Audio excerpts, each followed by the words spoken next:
Let me share with you one of the greatest success stories of environment negotiations ever.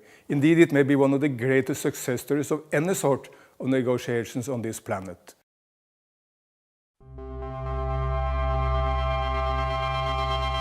In our long history, there is one unprecedented act of humanity in which every country on Earth came together to protect the future of life on Earth.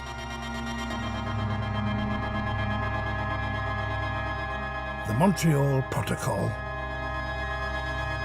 The story of the Montreal Protocol is in some ways also the story of the 20th century.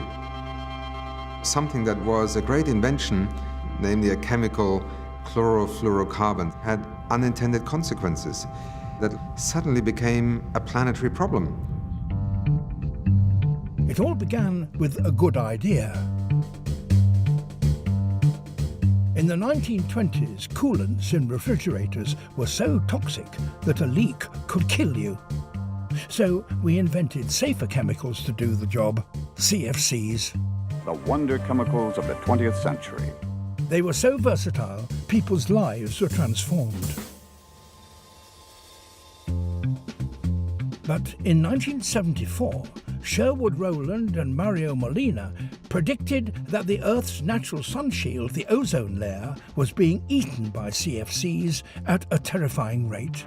We felt a great responsibility to actually warn society that something could happen. All eyes turned to the ozone layer. And sure enough, there was an enormous hole in the stratosphere. It was such a shocking revelation. Over half the ozone layer destroyed above Antarctica in a decade. If the destruction wasn't stopped, we'd be at risk from lethal levels of UV radiation. We'd be in dead trouble. We'll have a blind, burnt population. Faced with this global threat, the world came together to take action. And in 1987, more than 30 countries agreed to phase out the production of CFCs and signed the Montreal Protocol.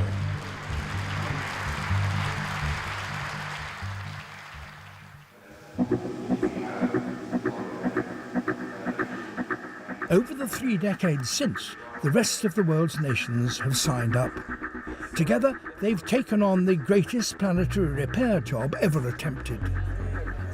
It's absolutely terrifying to work on a project that's so important because you know that failure is not an option.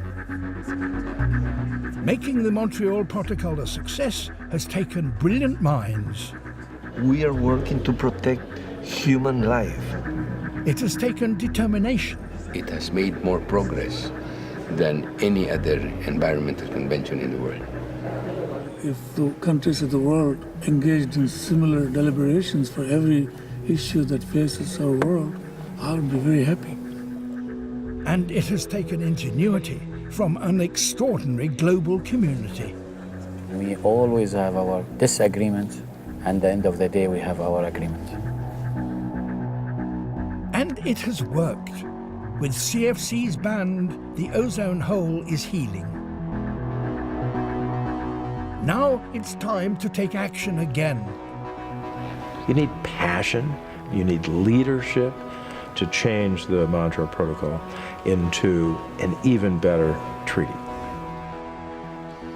Victory is within our grasp. There's only one Earth. We have only one Earth to protect. We cannot lose this one. Once more, we must come together to protect the future of our planet.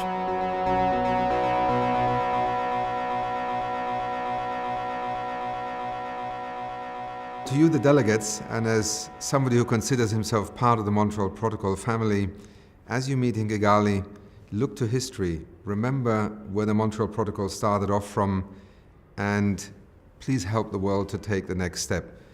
There is need for everybody to compromise, but sometimes out of small steps towards one another, big things can happen, and you, as a family of the Montreal Protocol, have demonstrated that time and time again.